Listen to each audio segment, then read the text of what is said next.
분석이 실은 더 자주 이용되는 곳은 어디냐면은 선물입니다. 선물. 통화 선물입니다. 통화 선물. 여러분들, 물은 어디로 흘러요? 물은 높은 곳에서 낮은 곳으로 흐릅니다. 근데 돈은요, 반대예요. 반대 개념입니다. 어떻게?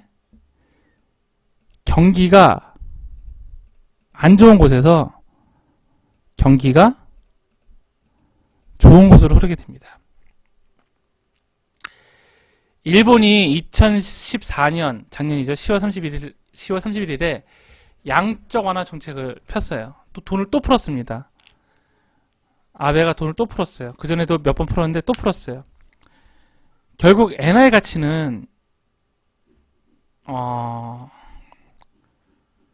9,000대에서 8,000엔대로 떨어졌습니다. 차트를 잠깐 볼까요?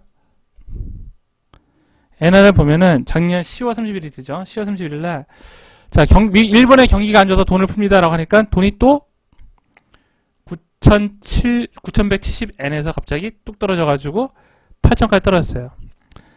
자, 계산도 한번 해볼게요. 그냥 산술적으로 9,700에서 8,200으로 떨어졌다. 그러면은 끝자리가 한 택당 얼마라고 했어요? 한 택당 얼마라고 했습니까? 만원이라고 했죠? 그죠? 그럼 얼추 얼마가 나옵니까? 1,500만원인가? 1,500만원. 한 계약당 얼마? 1,500만원의 수익을 낸 거예요. 이거는 뭐 엔화뿐만 아니라 유로화도 똑같습니다. 2013년서부터 시작해서 2015년도까지 미국의 경기는 살아나는 반면에 유로존의 경기는 그저 그랬어요. 그 결과 돈이 어디로 흘렸냐면 돈은 어디서 어디로 흘렀어요? 유로존에서 어디로 흘렀어요? 미국으로 흘렀습니다. 미국으로 흘렀어요. 그래서 달러의 가치는 올라가지고 올라서 1유로화를 바꾸는데 예전에는 1.3943 달러였는데 얼마 전에 최저점이 1.0473까지 내려간 거예요. 한번 잘 생각해 보세요. 여러분들이 미국이라 한다면은 미국의 경기가 좋아요. 그래서 유로존에 있는 더비, 유럽에 있는 돈이 유로화가 계속 미국으로 달려 들어옵니다. 그러면은 굳이 비싸게 바꿔줄 필요가 있을까요? 1유로화당 달러를 비싸게 바꿔줄 필요가 있을까요? 없을까요? 1.3943 달러에서 굳이 뭐 비싸게 바꿔줄 필요가 없겠죠. 그죠? 점점 내려오다 보니까 어떻게 1.0473까지 내려온 거예요. 빼면 얼마가 나오냐면요. 347만원이 나옵니다. 347만원 돈이 나오는 거예요. 한 계약당 얼마?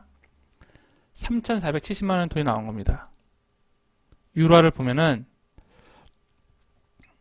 유로 FX 있죠? 보시면은 여기 꼭대기서부터 시작해가지고 돈이 유로존으로 흐르는 바람에 유로존에서 미국으로 흐르는 바람에 달러의 가치가 어떻게? 세져서 1.393 달러에서 얼마? 1.0473 달러까지 내려온 거예요. 달러의 가치가 세져서. 즉 이러한 돈의 흐름, 경기의 흐름, 경기의 흐름에 따라서 환전 사업을 하는 사람은 한 계약당 얼마? 3,470만원 엄청난 돈을 벌게 된 거죠. 이런 펀더멘탈 분석은 큰 흐름을 알려주는 커다란 내비게이션 같은 겁니다. 내비게이션. 커다란 흐름을 알려주는 내비게이션 같은 거예요. 그래서 반드시 그 소의 자본으로 내가 뭐 주유소를 하고 싶다. 그래서 오일을 거래하고 싶다. 금은방을 하고 싶다. 그래서 금을 거래하고 싶다. 환전소를 하고 싶다. 그래서 예를 들어서 유로화라든가 엔화를 거래하고 싶다 하시는 분들은 펀더멘탈 분석을 잘 보셔야 됩니다. 펀더멘탈 분석을 잘 보셔야 되는데 더 깊게 좀 설명을 드리면 기구가 있는 종목들이 있어요. 예를 들어서 크게 우리가 하는 게 금이 있고요. 그 다음에 오일이 있고, 그 다음에 통화가 있습니다. 화폐, 통화가 있는데, 금은 기구가 없어요. 기구가 없습니다. 기구가 없어요. 그래서 국가 정책에 따라서 왔다 갔다 거리고, 오일은 기구가 있습니다. 뭐? 오페크라는 명실상부한 금의 수요로 쥐락펴락할 수 있는 기구가 있고요. 통화 같은 경우도 해당 나라가 있죠. 유럽 같은 경우에는 ECB가 있고, 미국 같은 경우에는 뭐가 있어요? FRB가 있죠. 응? 그래서 얘네들이 금리를 어떻게 하냐에 따라서 돈이 왔다 갔다 합니다. 펀더멘탈 분석에 있어서 가장 중요한 거면은 기구가 있는 이런 상품들, 이런 종목들의 수장이 어떤 말을 하냐에 따라서 달라집니다. 오일 같은 경우에는 뭐예요? 오일 같은 경우에는 오페크에서 나는 감산 안 해 라고 하는 순간 어떻게? 큰 폭으로 내려갔고요. 엔화 같은 경우에는 양적 완화 정책 또 돈 푼다니까 또 그게 큰 폭으로 내려갔죠. 펀더멘탈 분석에서 가장 중요한 거는 거듭 말씀드리지만은 기구가 있는 그런 종목들의 수장이 혹은 회장이 대표가 어떻게 방향을 잡느냐에 따라서 펀더멘탈이 발생하고 그쪽으로 커다란 수익을 올릴 수가 있습니다. 그래서 여러분들은 그 해외 선물을 매매하는 데 있어서 반드시 각 기구가 있는 조직이나 기구가 있는 그런 종목들의 수장이 어떤 생각을 갖고 있는지 잘 살펴보시면은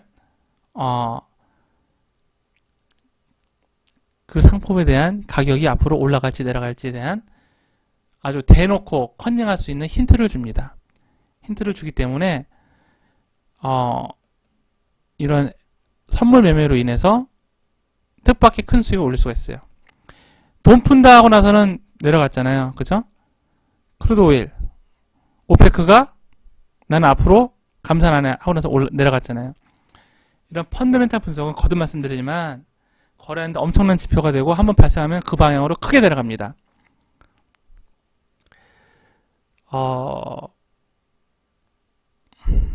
환전소를 하고 싶으신 분들, 혹은 주유소를 하고 싶으신 분들, 혹은 금은방을 하고 싶으신 분들은 처음에 돈 들어갈 때 주유소 같은 경우는 수억 원이 들어가죠. 내가 만약에 오일이 올라갈지 내려갈지 이 업계를 많이 몸담아서 알고 있다. 혹은 금시세는 내가 꽉 잡고 있다. 혹은 내가 환전에서 꽉 잡고 있다 하시는 분들은 직접 자기가 가게라든가 장사하는 것도 좋지만 이렇게 선물 거래를 통해서 펀더멘탈 분석을 통해서 크게 수익 내는 방법도 있으니까 이 방법도 한번 해보시면은 굉장히 재밌고 고수익을 낼 수 있는 그런 방법 중에 하나입니다. 자, 지금까지 방법은 그 펀더멘탈 분석에 대해서 알려드렸고, 다음서부터는 사람들의 심리, 군중 심리를 파악해서 금값 혹은 오일 혹은 통화가 올라갈지 내려갈지에 대해서 구분하는 법에 대해서 공부를 하도록 하겠습니다.